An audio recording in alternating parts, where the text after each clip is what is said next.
নমস্কার সবাইকে, সবাই কেমন আছেন? আমি তৃষ্ণা আপনাদের জন্য নিয়ে আসছি নতুন একটা ভিডিও। তো এখানে আমি হলুদ আর লবণ দিয়ে চিংড়ি মাছটাকে মেখে নিয়েছি। এখন এটাকে ভেজে নেব। চিংড়ি মাছটা খুব সিম্পল ওয়েতে রান্না করব, দাঁড়া আর আলু দিয়ে। এখনকার দিনে যত পাতলা ঝোল খাবে ততই ভালো শরীরের জন্য। তো চলো মাছগুলো সুন্দর করে ভেজে নেই।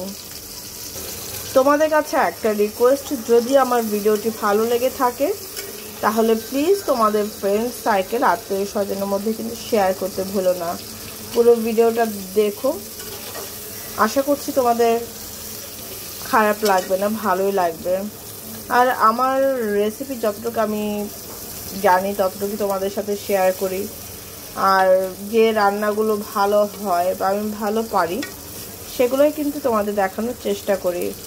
আর আমি যখন কোনো নিত্য নতুন রান্না করি এর আগে কিন্তু আমি বাসায় বানিয়ে নিই, বানিয়ে খেতে যদি ভালো লাগে তারপর তোমাদের সাথে শেয়ার করি।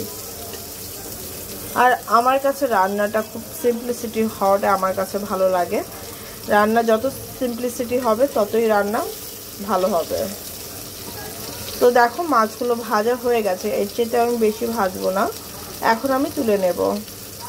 মাছ ভাজা তেলের মধ্যে দিয়ে দেব তেজপাতা ফোড়ন, দিয়ে দেব জিরা ফোড়ন। জিরা আর তেজপাতাটাকে একটু সুন্দর করে ভেজে নেব।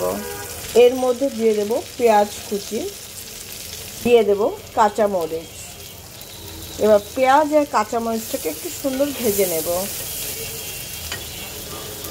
এর মধ্যে আমি দিয়ে দেব কেটে রাখা আলু। আলুটাকে কিন্তু আমি সেদ্ধ করে নিই, তোমরা চাইলে সেদ্ধ করে নিতে পারো। দিয়ে দেব কেটে রাখা দাঁড়াগুলো। দাঁড়াগুলো এত ভালো না, কি বলবো তোমাদের, যতটা কম বলবো ততই দাঁড়াকে অপমান করা হবে। দাঁড়াগুলো সত্যি খেতে খুব ভালো। এবার একটু হালকা মিক্স করে দেই। চলো আগে 1-2 মিনিট এটাকে একটু হালকা ভেজে নেই। আর তোমরা কে কোথা থেকে আমার ভিডিওটা দেখছো সেটা কিন্তু অবশ্যই আমার কমেন্ট বক্সে জানিও। আর কে কে আমার ভিডিও পুরোটা দেখো সেটাও কিন্তু আমাকে জানিও, ঠিক আছে? তোমাদের কমেন্টস আমার জন্য অনেক মূল্যবান। তো তোমাদের কমেন্টসে আশায় থাকবো, ভালো লাগে।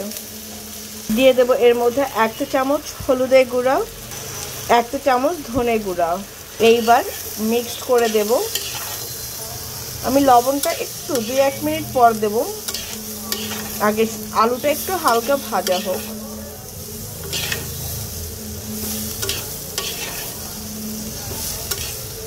তো চলো সুন্দর করে মিক্সড করে দিয়েছি। ঠিক 2 মিনিট পরে আমি এর মধ্যে লবণটা অ্যাড করব। ঠিক 2 মিনিট পরে এর মধ্যে দিয়ে দিলাম স্বাদ অনুযায়ী লবণ।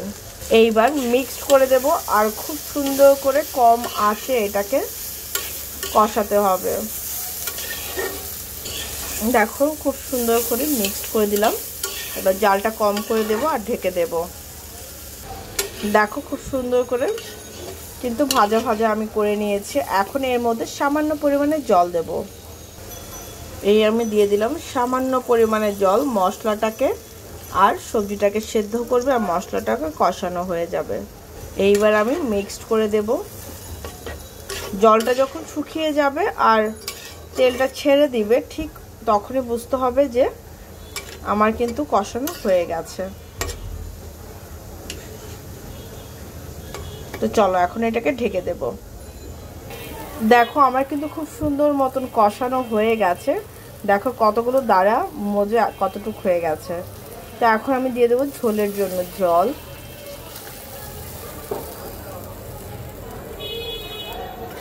এইবার মিক্সড করে দেব।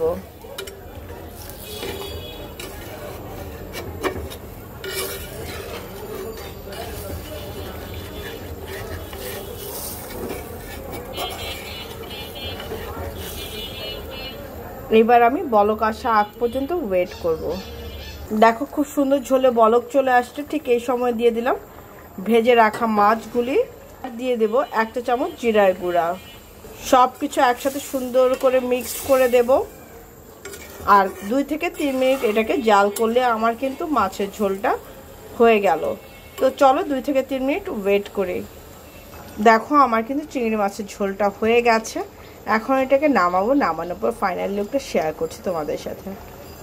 তো এই হচ্ছে দাঁড়া আলু দিয়ে চিংড়ি মাছের ঝোল, দারুণ হয়েছে। যারা রান্না করনি দাঁড়া দিয়ে চিংড়ি মাছ, তারা একবার হলো রান্না করে দেখো, ভালো লাগবে।